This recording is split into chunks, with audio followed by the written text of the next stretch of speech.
And now it's just me and Trevor.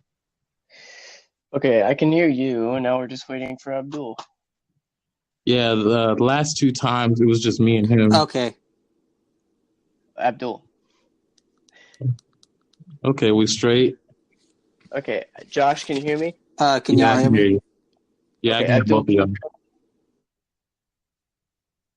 Abdul, Yeah, can y'all hear me? barely. Your audio sounds like shit, boy. Give me 1 second. I know what it is. Don't hang up. All right, we All might right, can have y'all hear to. me? How about now? That's better. Yeah. All right, Okay. cool. All right, so Abdul, you did talk to Josh one time when he was the guy that was like drunk Drunk calling. called it. Yeah. Yeah. We were trying to figure out who it was. I was like, what the fuck? Good times. I Yeah. could tell by the douchey voice. Oh, Yep. Oh, you pulled a fast one, bro. you sure did. Yes, I All did. right, back to the matter at hand. All right, so we're here today to discuss astral projection and lucid dreaming and stuff like that. First, I have a question to Josh. Have you ever had experiences like that? Anything like this? I've had plenty of experiences in lucid dreaming and might have once in astral projection. I mean, I know a lot about it only because I took like classes on it after it happened and I was just interested. But yeah. Okay, I gotcha. So first thing I'm going to do is just read the definition of it. So basically it says to describe a willful out-of-body experience that assumes the existence of a soul or consciousness called an astral body that is separate from the physical body and capable of traveling outside throughout the universe. So I didn't really know the technical definition to it. Says the idea of astral travel is ancient and occurs in multiple cultures. Let's see. Was promoted in the 19th century by Theosophists, and that was a religious movement in the late 19th century.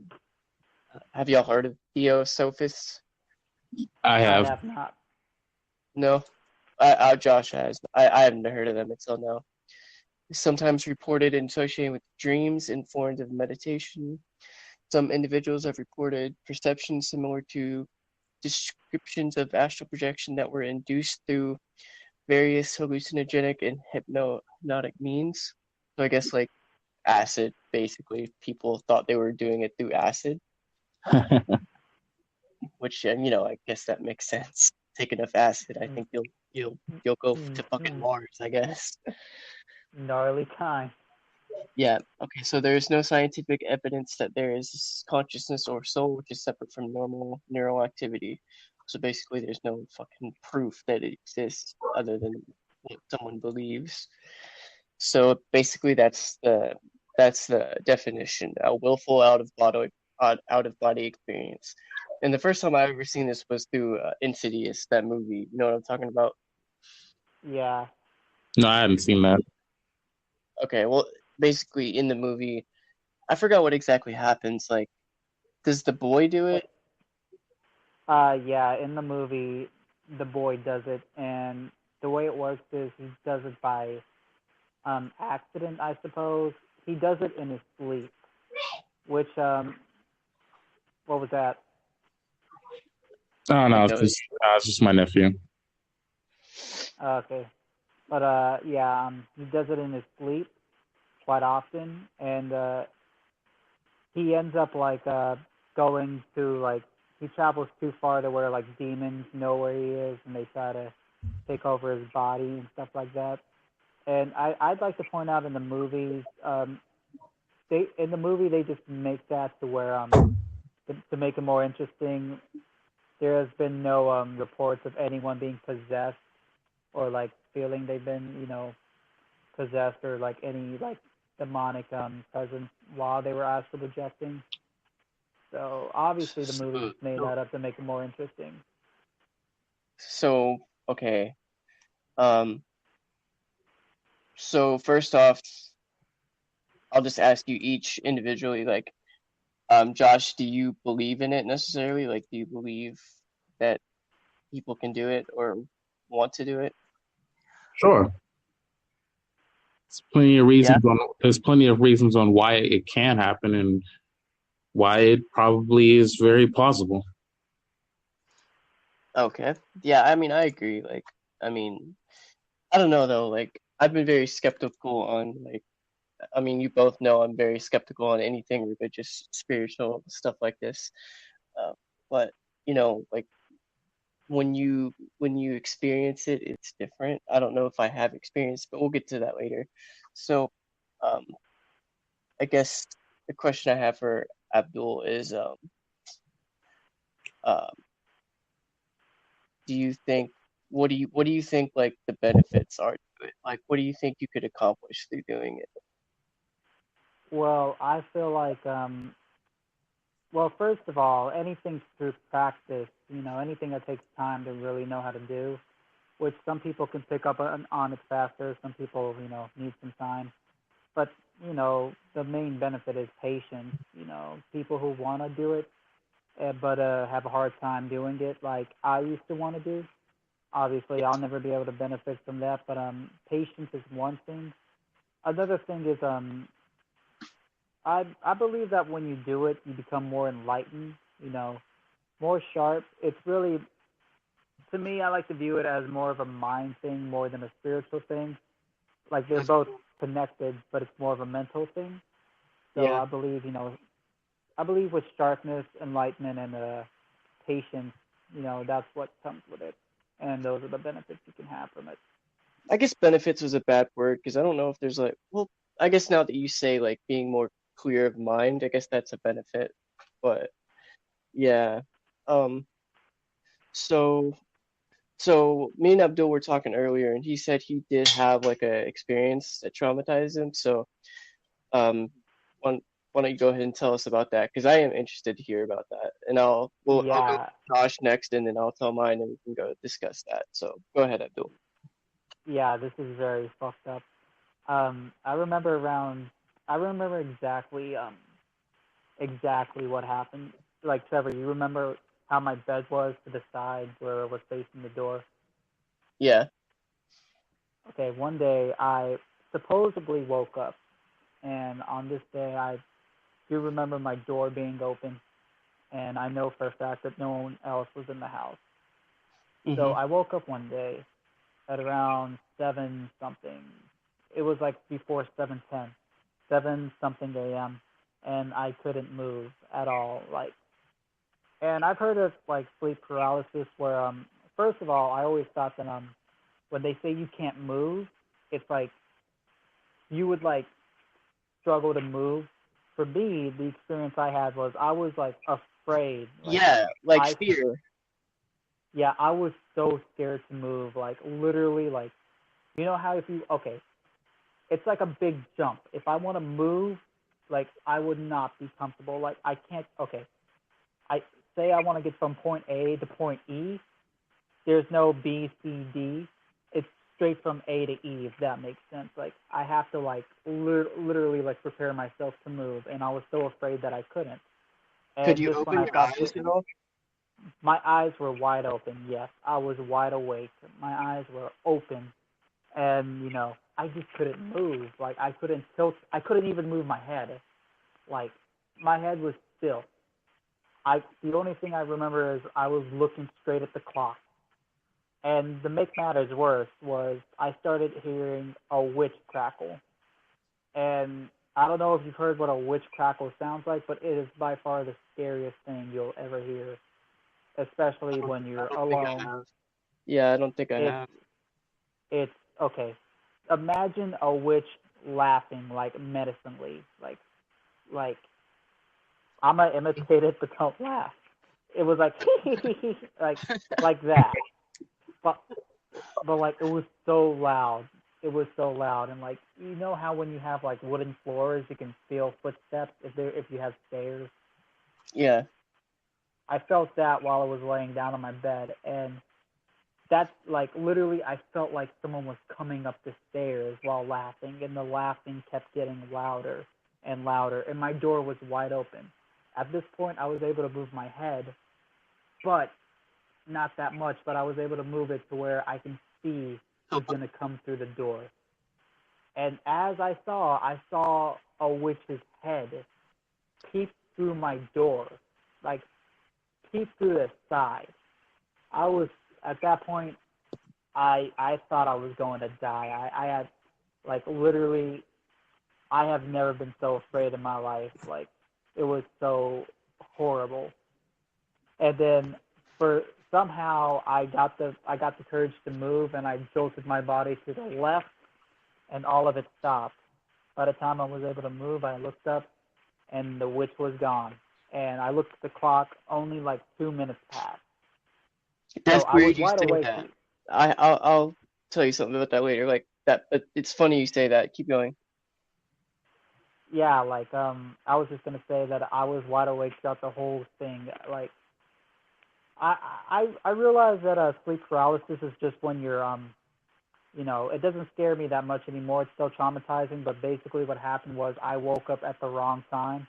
My body woke up, Yeah. but my mind wasn't ready to wake up. So Right. Yeah, I've heard But, that. I remember someone was telling me. I think I was talking to Josh about that one time. I don't know if you're the one that told me that, but yeah. But okay, so do you think maybe, like, just a question, like, do you think it was because you were half asleep and half awake and you were just having a nightmare and like it seemed realer because like you said, your mind was asleep but your body was awake? I don't know if that makes sense.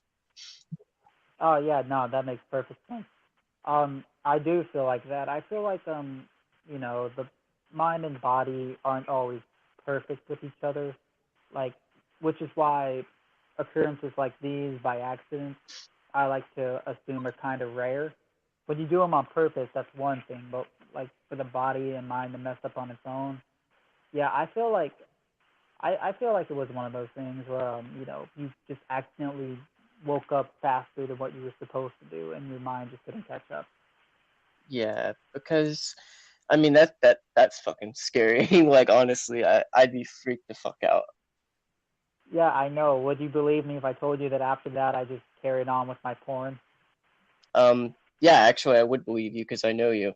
Okay, yeah. So to my point of that, like going back to believing if it's something like religious or like having to do with God or whatever, like demons, because I guess that's in one category. Like if I'm gonna believe that is something beyond just scientific with your body, then I feel like I have to change my views on other things too. So it's hard to pinpoint like what I believe it is. So the So thing is, I guess, the thing is about like astral projection and lucid dreaming and sleep paralysis is that they are all they're different branches of the same experience. yeah, you're right. For astral projection, it was said that that it's more of an external experience, something that if, say, like when you're experiencing astral projection, you would be seeing the same angels, the same gods, the same strange things that you'd see in astral projection. But the thing is, people are kind of tricked. They forget that perception and reality are very, very hard to define.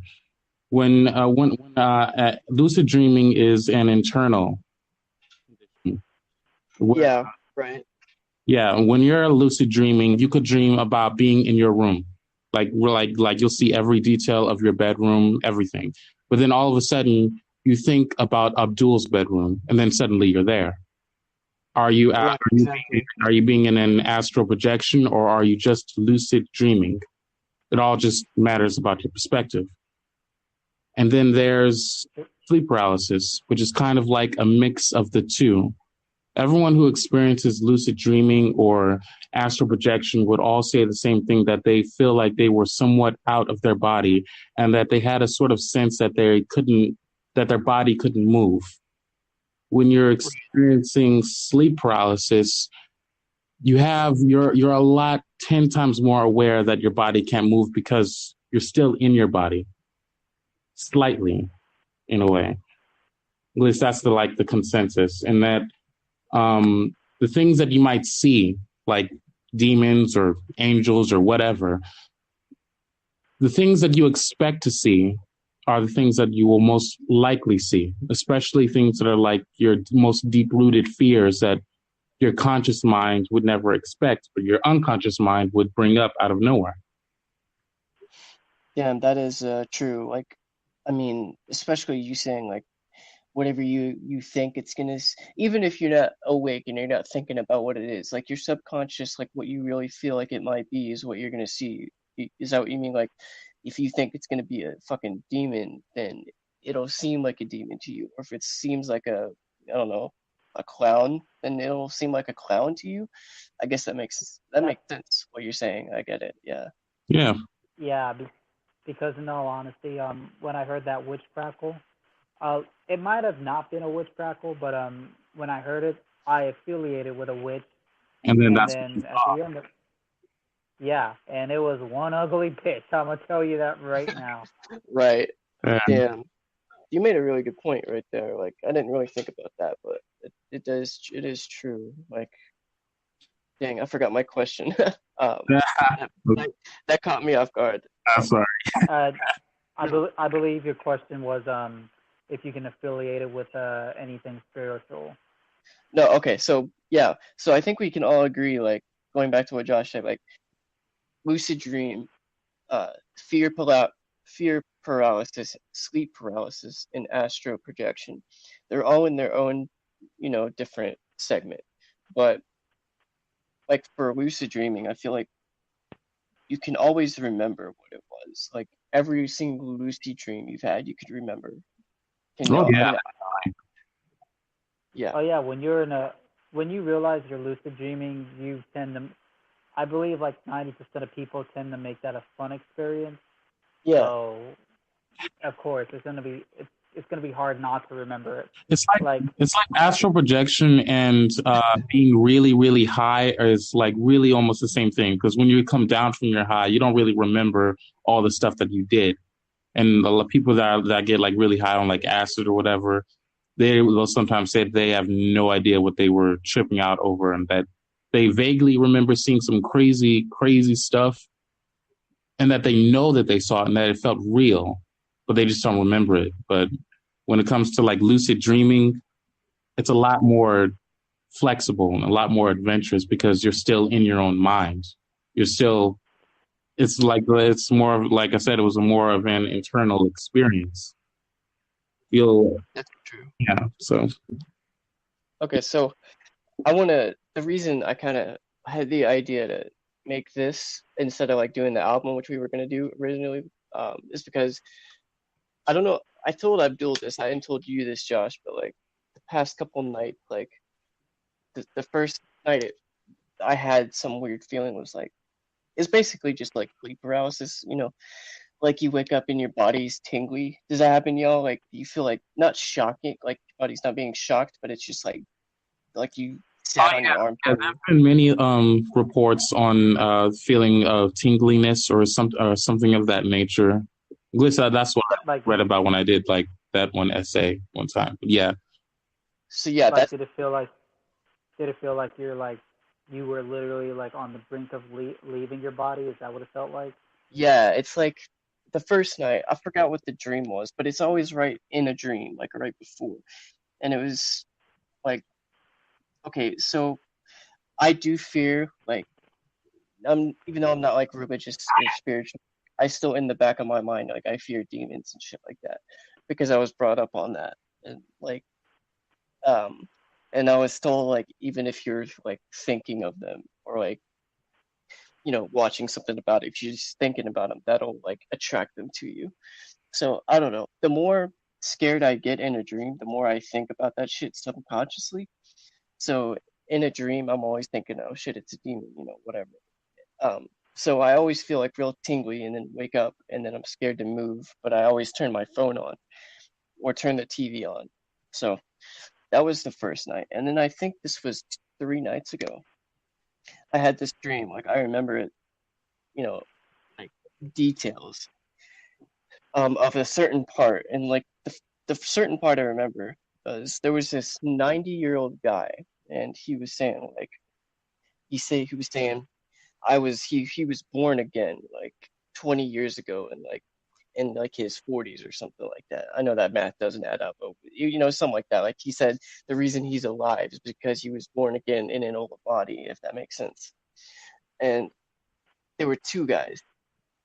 One was on a TV screen and he was explaining to him, but then I walked in the room, and then I don't know why I said this, like it wasn't even in my mind, but I said, does it have anything to do with astral projection? And he's just like, he's like, he said, yes, oh my God, yes. And he like touched me, like touched my shoulder.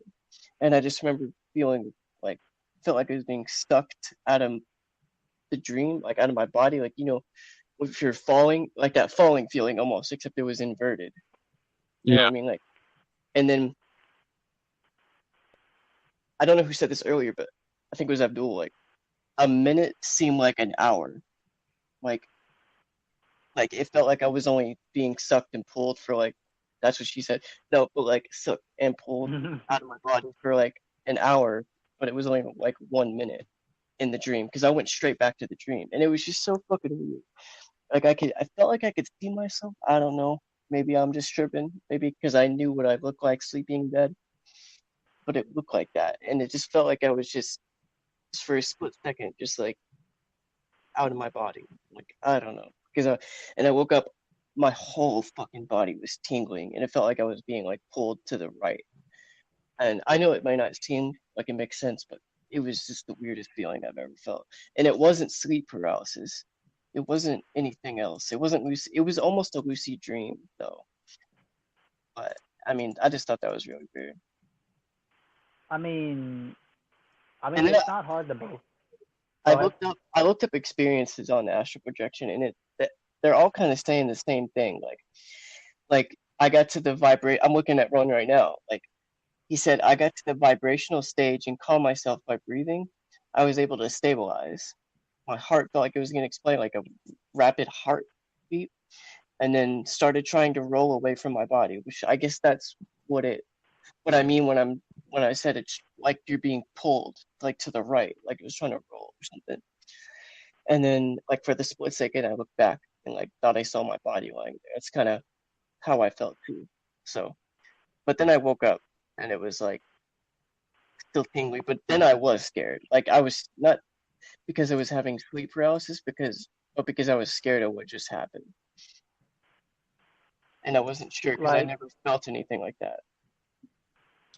Like the one thing you got to remember though is people saying that like the demon thing you brought up, that's just the movie Insidious. I honestly blame for that for sure, because like I've read a lot. That's not meant to happen. Like Right. no demons. I understand the fear you've got because you were brought up, to believe in that stuff, because I was too. So I can honestly understand where you're coming from. But the way I look at it is if there was like a risk of a demon, then you would hear more people saying don't do it than you would hear people saying do it. No, I mean I get it. Like I'm not gonna like it. If I am asleep and I get that feeling, like Josh, like or both of you should know, like presence, like you feels like there's someone watching you. Like every time I get that feeling, I automatically connect it with demons, even though I don't know if I believe in that shit. But like it's hard to it's it's hard to definitely hard. deny it. I mean, but it's hard to deny it when you feel so strongly about it, like in your mind. Yeah. Have you guys ever heard of the expectation principle? No, I can look it up. I've heard of it. Go ahead and explain. Before I get to that, like, have you guys ever asked the question, of when you're awake, let's say you're completely alone. You know that you are absolutely alone. But then all of a sudden you start talking to yourself. You start talking to yourself as if someone else is there in the room with you. Yes. A lot of philosophers, metaphysiologists, they all ask the question that who are you talking to?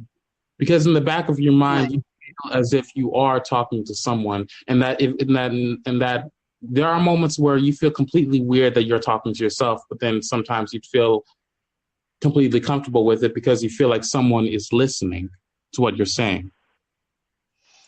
And there What was you mean, like within yourself? not exactly. There was this It's one like woman who she was used as an example in my class. She had a very bad experience with sleep paralysis, like a lot like how Abdul had mentioned his. She had during her sleep paralysis, she had sensed like 3 different entities in her bedroom. They were trying to get her to come out of her body more and more, and she had a hard time breathing, and she wanted to scream. Um, after she woke up, she had a bit of a nervous breakdown because even though she knew she was awake, she could still feel them in the room with her. She could hear them. She could almost hear them in the back and in the back of her head, talking about her as if they were really there. And after that, she was hospitalized, and that she's more well adjusted these days, and that she was used as an example in a lot of different colleges and stuff like that. But the thing is, when the expectation principle comes into play here, is that she wasn't a very religious person. In fact, they established her as an agnostic. She wasn't brought up on anything religious in any sort of context. And yet, when That's she kind of what I classify it like now as, like agnostic. So yeah, I get you. yeah, so when she was interviewed about everything, when she described the entities that were trying to take her, she didn't know the word for them at the time until someone had said demons, and then she started screaming out of nowhere. She doesn't remember screaming on why she heard the word demons, but when she did hear the word, she just started screaming because in the back of her subconscious, a lot of psychologists believe that that was what she most likely could have seen or experienced, demons in her room trying to take her, and that only her subconscious was completely aware of it. Mm-hmm. The expectation, the way the expectation principle comes into play is that when people dream lucid dreams and then they expect to see an angel, then you'll see an angel. You'll see an angel exactly how you want to see it. And if you're afraid, deeply seated fear, afraid of demons, then that's what you'll experience. But for some reason, people experience the demons in exactly the same way, and that would be in sleep paralysis. Yeah. And so that's why the question comes into play, are demons real? Because why would completely different people all across nations in the world, why would they have the same correlated experience when their minds drifted off to demons? People, I mean, you know. But isn't go it ahead. be more? Wouldn't it be more like a feeling though? You know what I mean? Because like you don't see them, right? I mean, you feel it in a sense It's that all you based know. on your level of awareness. Sometimes you feel something right over your shoulder watching you. Sometimes you just feel this unexplained feeling of dread that's so overwhelming that you just feel it. And then sometimes Yeah. you see them for yourself in a lucid dream or something like that. It's Yeah, I see what you're a level of awareness and perception. saying. Yeah, I see. I mean, but yeah, I get that. Like it is. but yeah, I mean, everyone's description kind of is the same, like what they feel anyway. Like the way I see it is, when you use the term demons, do you mean demons from hell or demons that we battle? You see that a lot of churches nowadays they've actually got it in their heads that even Catholics they finally got it in their head that religion is a very poisonous mindset. It's a very unpopular thing but a lot of churches are finally starting to accept it, that religion is very poisonous because it creates a lot of unrealistic expectations on what is real and what is not real, and also on how you should act in life. When you say whether we're experiencing demons or the demons that we battle with personally, like addiction or alcoholism or something like that, those are two different things, and yet they are also the same thing. Because people like I've gone to church for years, and when people are trying to pray to God about casting out demons of alcoholism, demons of fear, demons take the form of what can be most destructive to you, whether it be physical or spiritual. So if you're an alcoholic, then your demon is of alcoholism. If you're a sex addict, then you're dealing with a demon that deals in lust and sex and stuff like that. The thing is that some people aren't the people that are aware of these sort of things, like you, Trevor, or Abdul. We don't entirely we all see them in the state of like how they are. Yeah. And stuff.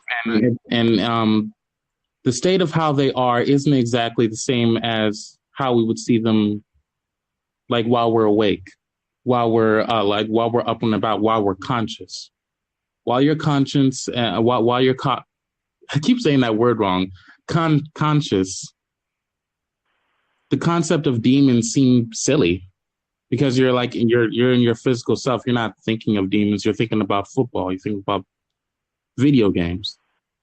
But when you fall asleep, or when you're really thinking about demons or angels, and you really let your mind wander, and then suddenly you start to feel them, you start to or see them in a dream, and it's hard to explain. I'm almost rambling here, but yeah.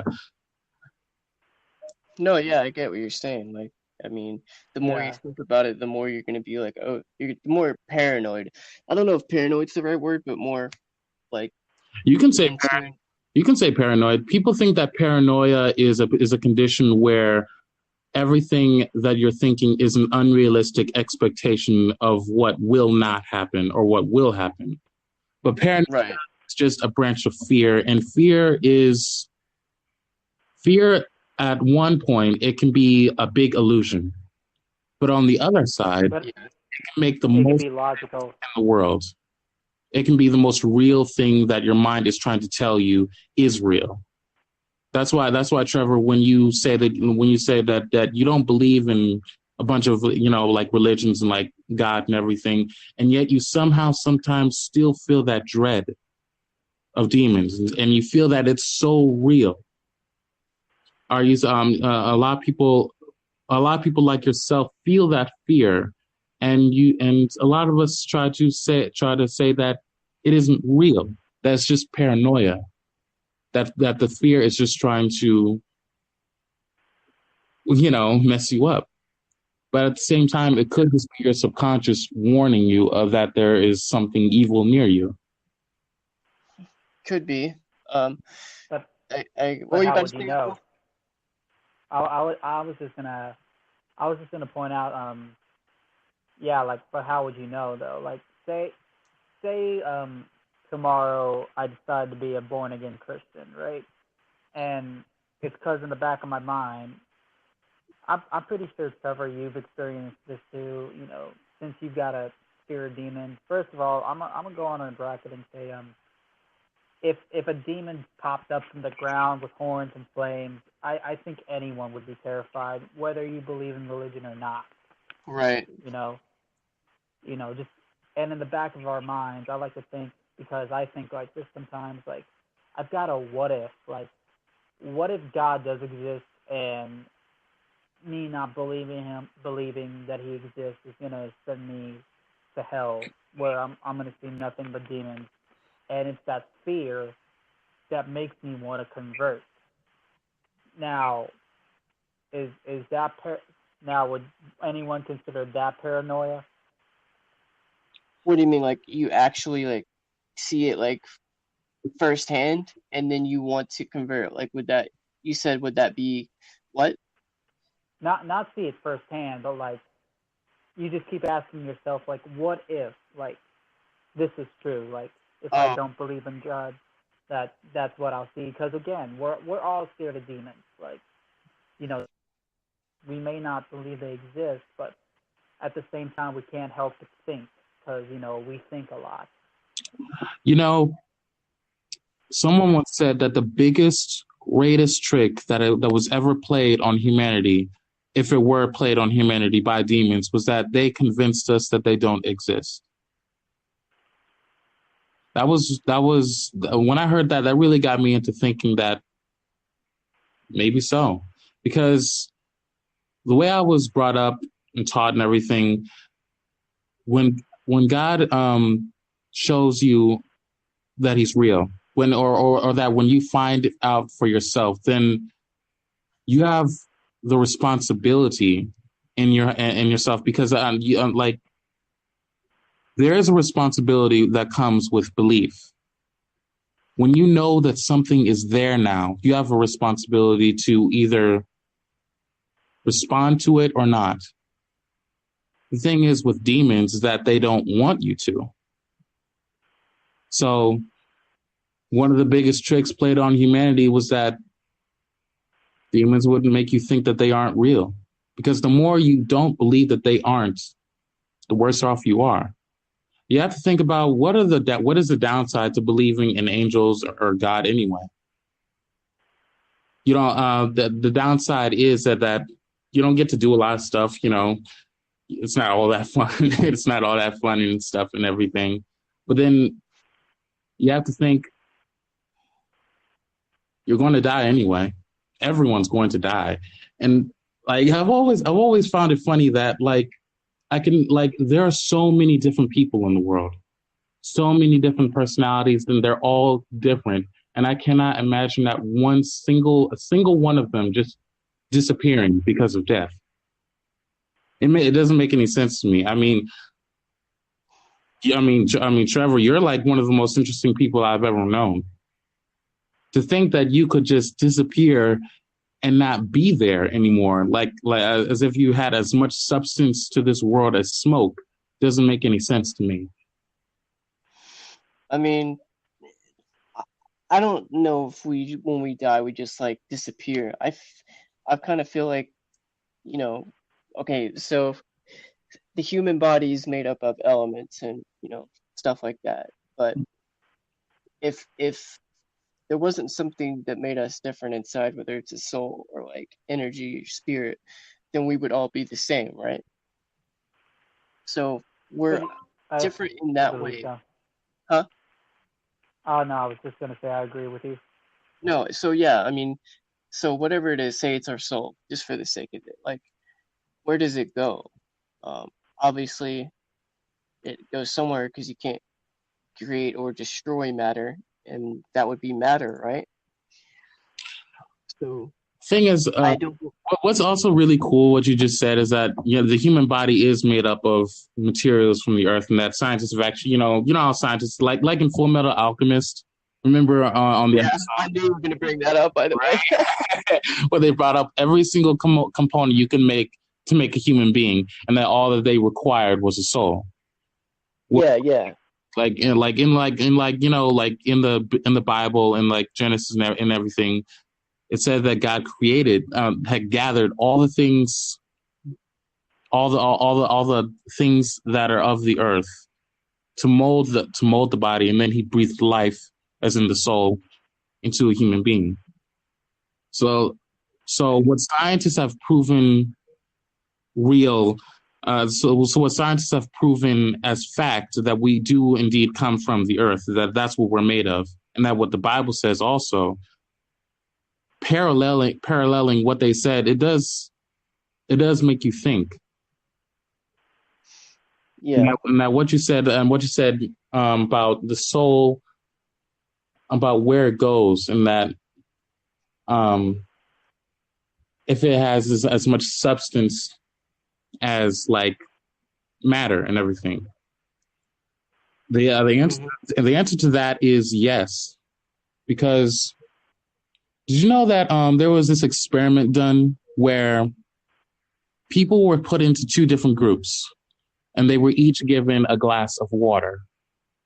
They were told to say, one group was told to say horrible things toward the water. They were supposed to let out all of their anger. They're supposed to say the most horrible things you could ever say to a person to the cup of water. The other side was told to do the opposite. They were told to give the water compliments, say the nicest things that you could ever say to your most beloved one. I've heard of people doing that with plants. I didn't hear about the water, but they did the same with plants, and then they decided to do the same thing with water. What happened was that once they used a microscope, they found that the molecules in the water that was filled with hate was filled with cells that resembled so much to cancer. And like the actual cancer cells? Yes, they resembled them so much that the researchers were actually afraid to allow anyone to drink it. The reason why. So how long of an interval was that? Like, how long did they do it for? Yeah, they did it for about 15. They did it for about 10 minutes each. Just 10 minutes? Wow. Yeah. So the reason why I say that is that words are something that comes from the soul, because they have so much power on the way the world is built, on the way society is built as a whole, in every sort of way, and that they can affect you. You say something mean to your best friend, like Trevor. You said something that truly hurt Abdul. I kill him. Then he would actually feel real pain. It would affect his health, his well-being. Parents that raise their children on bad words and insults, they can become a terrible person, or they can get sick. Real quick, guys. Are we still on astral projection? I was gonna say, listen. Okay, I was gonna say this took a very weird turn, but it doesn't matter. I think we're still on subject by talking about branching off into what we were discussing about it. I think we don't have to stay, exactly on it, because we're discussing a branch off of what we were trying to talk about. You know what I'm saying? So it's fine. I like the conversation. I just wanted to be sure. No, we're good. But anyway, what were you saying? No, yeah. What was Josh saying? I forgot. I was just saying about insults. About like Trevor, me and you, we're poets. We know how important words are. We know how they come from a part of us that we hardly have any way of explaining. Mm-hmm.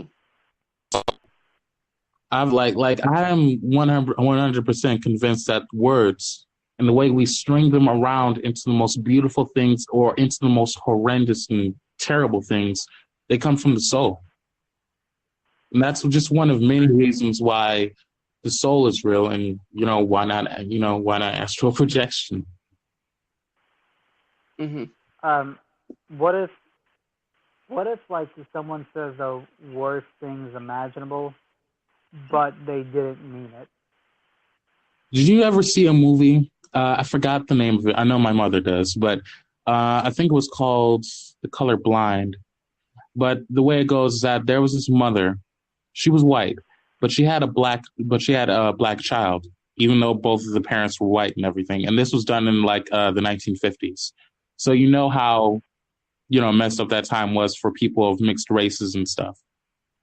Now, the child was embarrassed to be around her mother because of how the world saw her.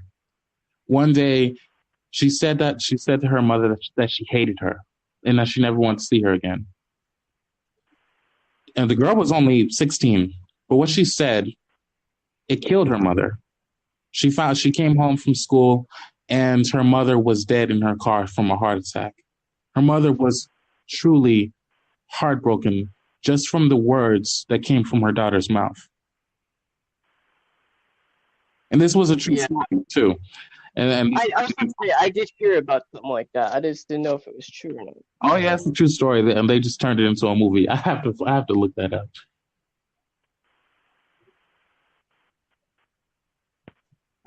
Yeah. But I mean, I get that, but I'm like, what does that mean for the daughter? Like, did she mean to say it? A part of what a part of her did mean to say it because it bridged anger.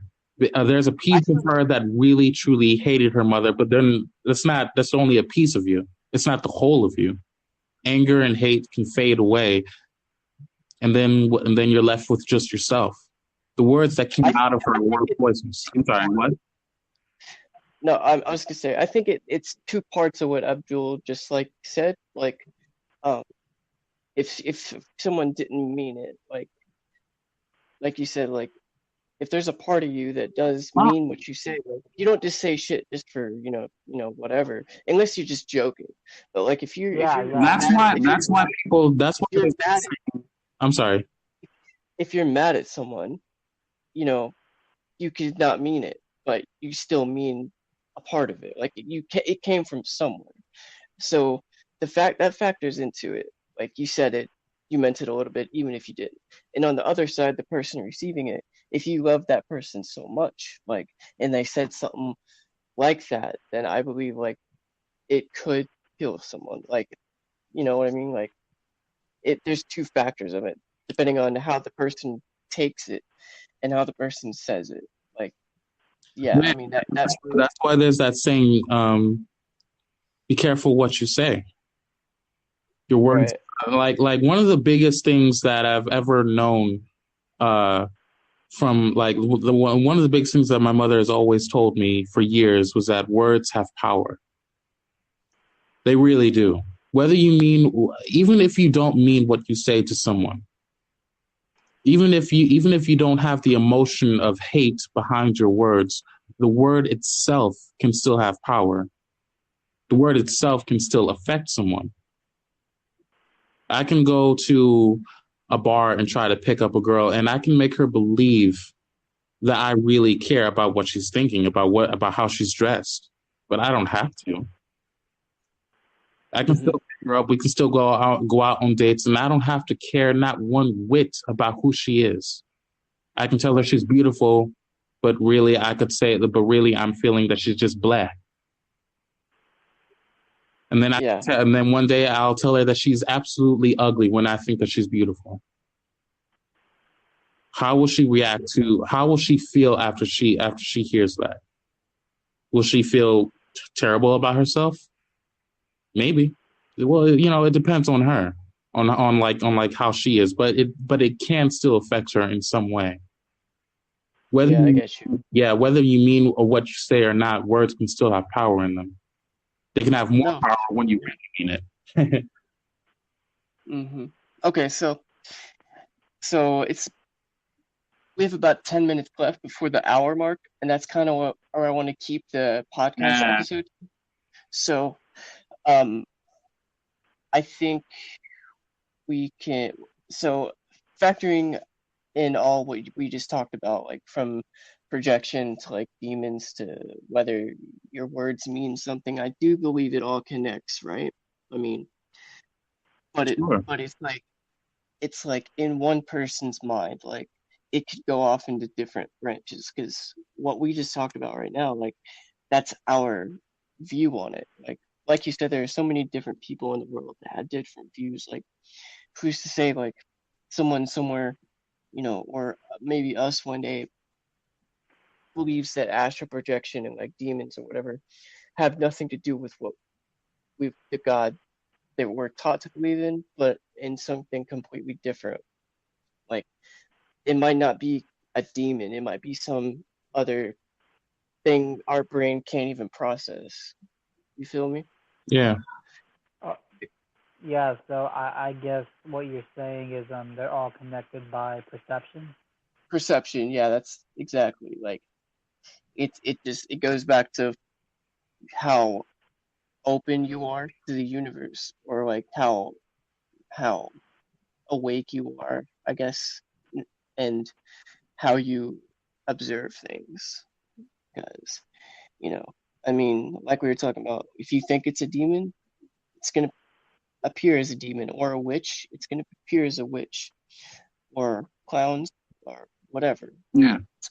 It's gonna scare you the most. I was watching, you know, those creepy pastas and like videos of people finding like these Yeah, monsters and like skinwalkers. Y'all heard of those? Yeah. yeah. So so where did that come from? Like, it's not human, obviously. It's something else. But is it related to God, to demons, or is it related to, something else out there, another planet, aliens, whatever they are? Is it related to I that? mean, keep in mind, it's creepypasta, right? No, I mean not just the creepypasta. Like, most of it's bullshit. But Yeah. what if there is some truth to like those videos you see, or like, Oh, yeah. the government is hiding stuff for a reason, right? Like Area Oh, 51, yeah. that. So where did that come from? Like that, there has to be an explanation for that. Oh, yeah. Like definitely. Like, if you take things at face value, then, well, first of all, you're doing poorly in life. You should always know to look, always look farther than what's in front of you. But Right. anyway, back to what you were saying. I do believe that there is some truth in it. To be honest, like we're not at this point we're not talking about demons, but we're talking about you know things that how do I say this?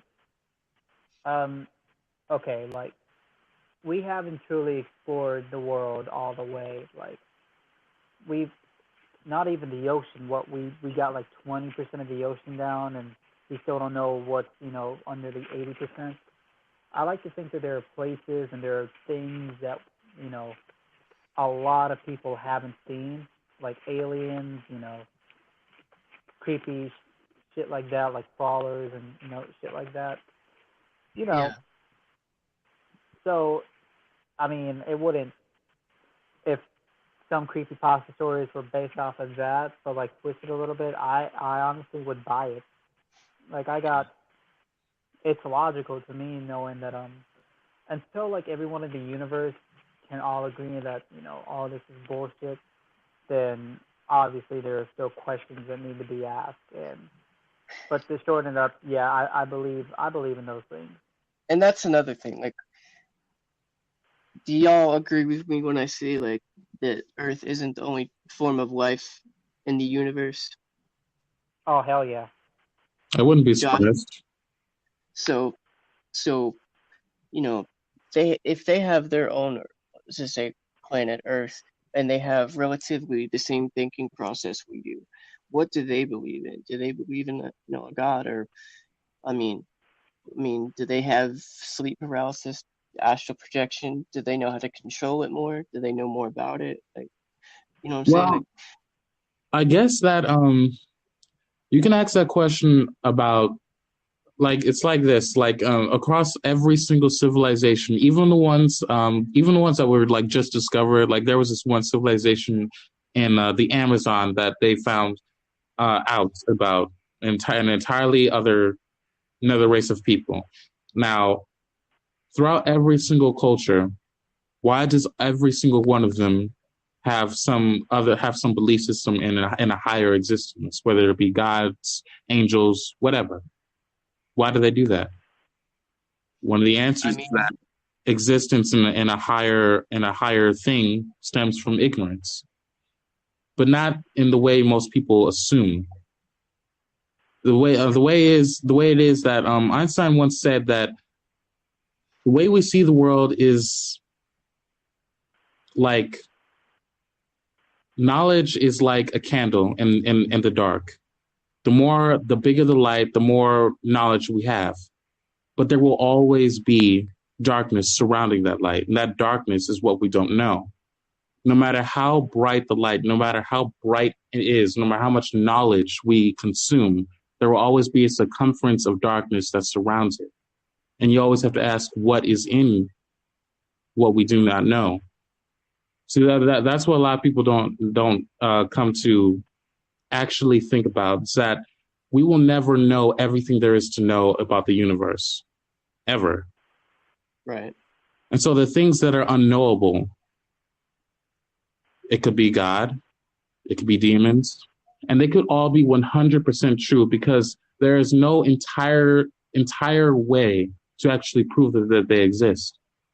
I mean, there is a lot of physical evidence that I found myself, and also a lot of different reports and everything about, God's existence and everything. The only reason I believe in God is actually purely from scientific evidence.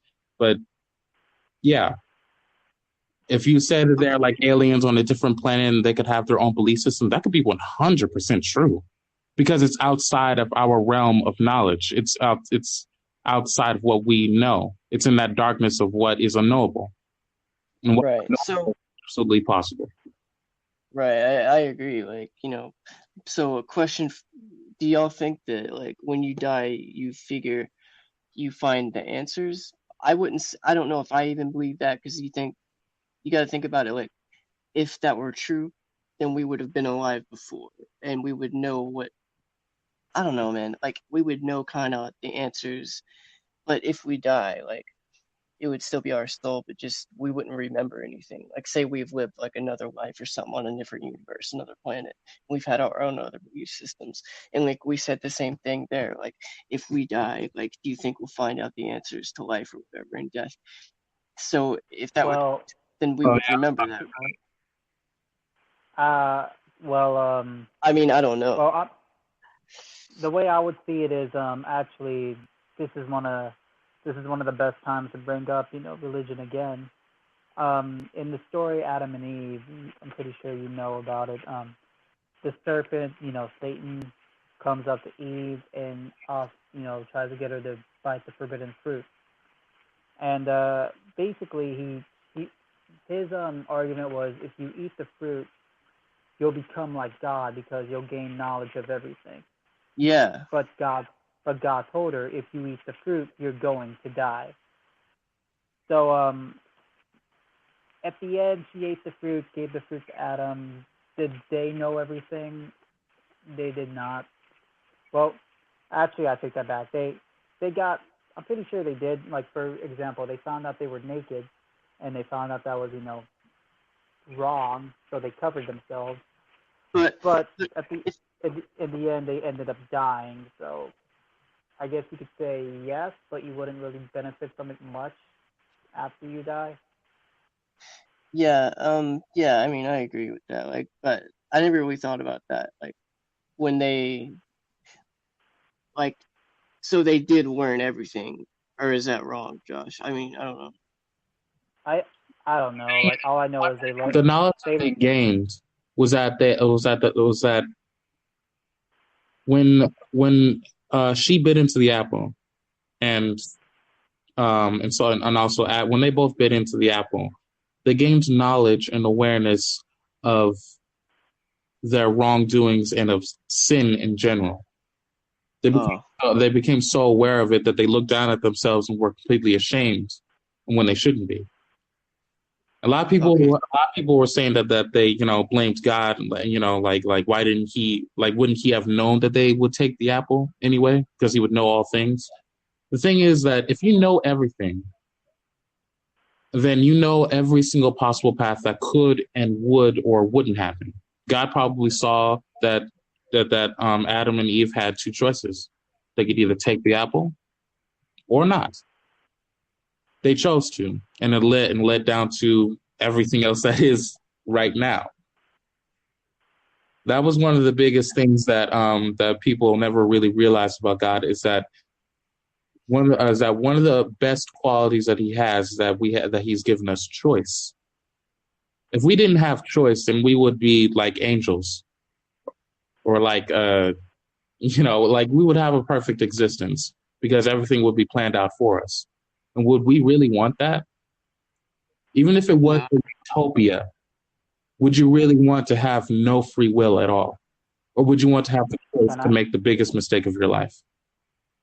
Can I get my dick wet? Sure. No, but like I agree with that. Like I've always thought like I would never want to be an angel. Like if they are real, whatever. I would never. I mean, in the view of what a lot of Christians believe, like you go to heaven when you die. I don't want to go to heaven. Like I don't want to be an angel. I just want to be a human. I mean, I want to be inside Angelina Jolie. No, okay. I mean, you're right, but yeah, it's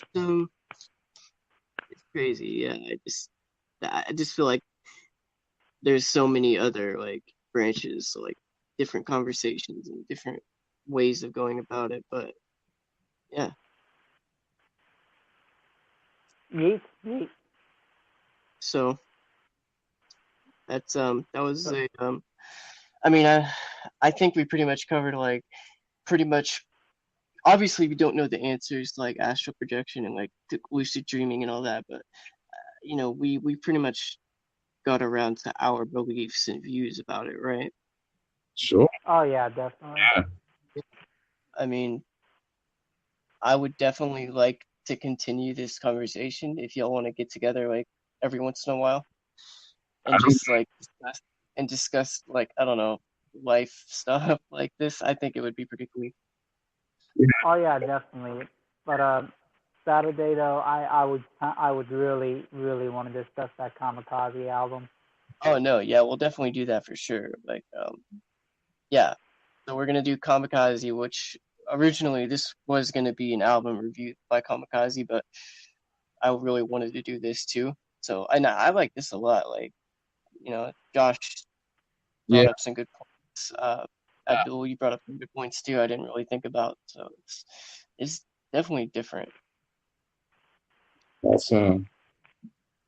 So I think you owe me a blowjob. Yeah, let me get back to you on that. Okay. Joshy? Okay. Well, do you guys have any other questions or things you want to add before we close out? Any question, like any, I don't know. I'm trying to think of. I feel like I had something, but I forgot what it was. How about a fun question? Just a fun question to, just to mood the, lighten the mood just a little bit, but like kind of serious at the same time. Okay. All right. If you were to die and go to heaven, and you could ask God anything, what would you ask Him? If you wanted the answer to something, like, what would you ask Him? Dang, that's a different question. Well, you go first. Okay. Well, I'd ask Him if I honestly, if at this point, if I could still get into heaven. So you're asking God in heaven if you can still get into heaven. Okay. like, am I here to stay, or are you showing me what I'm missing out on before you kick me? I guess that's an interesting way to look at it. Because in all honesty, if I'm in heaven, I'm gonna be like, "You sure you put me in the right place, or are you just trying to be a dick?" That's true. Oh, this is the janitor closet. You made a wrong turn, buddy. Go back. Well, I guess. Well, when I was messed up back in the day because of my disorder, the one question I kept asking was, why did I have this? Why did you get like? Why did I grow up with this? You know. What was your disorder? Oh, oh, right. I forgot that you were. I forgot you were. Right, because I've told Trevor a bunch of times. Okay. Yeah. I mean, Josh, like you, if you want to, you can message him on the side if you don't feel like if you don't feel comfortable. Yeah, my bad, dude. My bad, dude. Don't. No. I was just confused I was just confused for a second. It's cool. It's cool. It's just Yeah, you can just message me if you want to. It's all good. Yeah, well, if that's what y'all want me to do, but like, I don't have a problem explaining it. But yeah, but if I was up toward speaking with him, then I'd ask him the specifics on why I'd have it, why why I had to grow up with it and everything. I got you. Got it. Anything else? I mean, that you would ask? I have a fun question. Who else besides me is seeing that Venom movie? Because I know I am. Bruh, hell yeah. Oh yeah. Oh yeah. Venom. No, I'm not doing it. Okay, so I didn't get to answer. If I could ask, I guess it would be like there's so much I would ask, but I guess the most important, like why he allowed all the shit that's happened in the world to happen. Like if he's supposed to be all good and all powerful, why did he allow it? And that's mostly what I want to know. Yeah, honestly, and can I change my answer because I thought of something that I really want to know. Go ahead. When is Eminem dropping that MGK disc? Yeah. So Josh, what were you about to say? Oh, what about what you said? Oh, I thought you were about to ask a question. No, well, I mean, I was gonna say something. I guess one of the things from why there's so much evil in the world and everything. There's this thing called like what I just said to you. It's called the free will principle or the free will defense. Mm-hmm. God could, with a snap of his fingers, fix every single problem in this world, every single one. But then one of the things that people found in the Bible was that God does not interfere with man's laws, because after. But he made them though. I mean, he made man free will to give, and then they made laws. I mean, I see what you're saying though. I've heard that before. I understand. Keep going, or you continue. Sorry if I interrupted. Well, I mean, it was after Adam and Eve were kicked out of the garden and everything, and they had their two sons, Cain and Abel. They found that they had choice. Cain had the choice to kill Abel after he was jealous of his brother for offering a better sacrifice that God accepted. And after Cain killed him, God had the choice to strike Cain down immediately, and he was. But instead, he showed mercy on him and just basically banished him. But he let him live and everything. Back in the day, God was a lot more involved with day-to-day affairs and everything. I forgot exactly why he's not anymore. I totally forgot. But it all comes down to free will. We all have a choice to make the worst mistake of our lives. And if we didn't have the choice, would we want that? Would you have everything done for you? On one side, yes. We don't want to work. We don't want to have to deal with struggle and suffering and pain. No one wants to deal with that. I don't like dealing with my disorder. I hate it. I can feel like so depressed and out of sorts that like it's hard to continue living. But if I have you got? I mean if I I'm sorry. No. I was gonna say, go ahead. I'm sorry. It's okay. If I had the choice to grow up not grow up without it, on one hand I'd want to, but on the other hand, I also wouldn't. Because it made you who you are. Exactly. I am who I am because of that. And if I lose that, then what would I become afterwards? Who would I be? That person? Probably all of us probably would be a completely different people. Yeah. I could be a total jerk if I didn't have this. Because I've learned to like be extremely humble about myself and other people's circumstances and everything. One of the reasons why I like talking to people is because of this. Because knowing that other people struggle, knowing that other people go through things just as painful as I am, no matter their circumstances. It's like Trevor, you could be going through depression. Your depression could be just as important and is than my disorder because it's what you're going through. There's that saying, we all go through pain, just on different levels, dealing with different devils. Mhm. Yeah, I see. I get what you're saying. I mean, nobody knows, like, nobody feels what someone else does. I don't know what your disorder is like. You don't know what my is like. We don't know what Abdul's is like. We all deal with it in the same way, or a different way, I mean. So it's just, there's no pain that's the same almost, if that makes sense, I guess. Yeah. You can never underestimate what someone else is going through.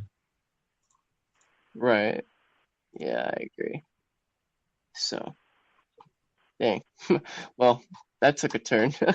I keep doing that. We keep taking turns on stuff. I know.